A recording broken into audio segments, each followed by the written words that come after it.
Hello and welcome to highlights of Stage 2 of the Santos Tour Down Under. 90 kilometres for the riders today from Birdwood to Uraidla. And a stage very much billed as one for the punchers. We'd start off and head to the first sprint of the day at Kersbrook. Then on to the first categorised climb of the day at North Ridge, maxing out 15.6%.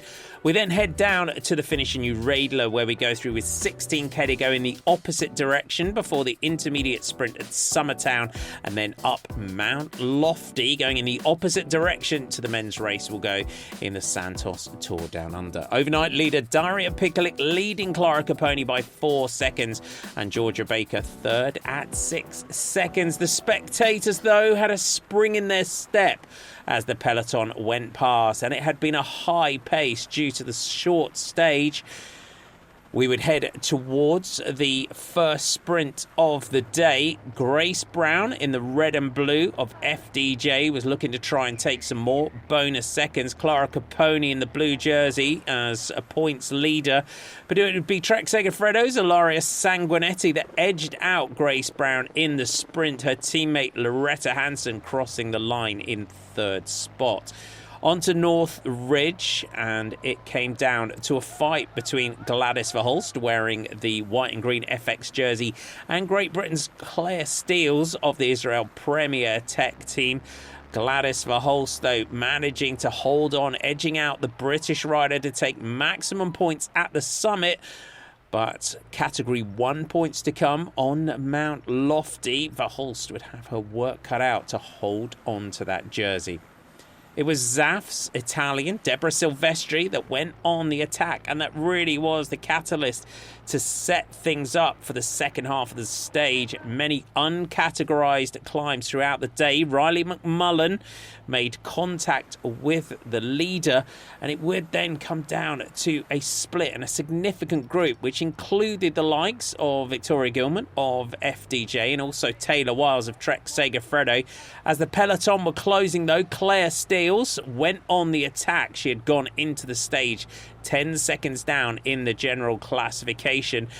She was heading towards the finish in the opposite direction. Trek Segafredo, though, were having none of it. They pulled it back. Taylor Wiles in the breakaway gave her teammates just a momentary pull, and this offensive on the uncategorised climb would shred the peloton under the pressure of Trek Segafredo. Through the intermediate sprint, Steele swept up the 3 seconds, while behind Alex Manley took 2, and Grace Brown taking an important 1 second as they would head out towards the Mount Lofty climb. Amanda Spratt, after the work done by her Trek Segafredo teammates, new signing for that team, went on the attack and crested the summit alone with a really select chasing group behind. The big question was, did she have enough time in the bag to hold on to the finish? FDJ Suez, a new signing, Luis Adagast, got on the front. It was touch and go through 4 kilometres to go for Amanda Spratt. After a huge turn on the front from Jake Alula's Ruby Roseman Gannon, Spratt was swept up in sight of the finish, with it coming down to a reduced group sprint. Through the final corner, and it was Alex Manley of the Jake Alula team with former teammate Georgia Williams on her wheel. But the local rider used her knowledge to perfection and came through to take the stage victory ahead of Williams, with Nina Bausman of Human Powered Health taking third on the day. Jaco Alula set it up perfectly. Ruby Roseman Gannon had done a huge turn through the 1 kilometre to go point to pull back Amanda Spratt and set it up perfectly for Alex Manley. She had a phenomenal 2022, and she would also take over in the famous ochre jersey as a leader with 1 day to go. Top 10 on the stage looks like this. Alex Manley from Georgia Williams and Nina Bausman. Daniele Di Francesco, Brown, Frame, Duval, Smith, Noskova and Spratt, your top 10. Not just a stage win, she takes over in that iconic jersey with 1 day to go.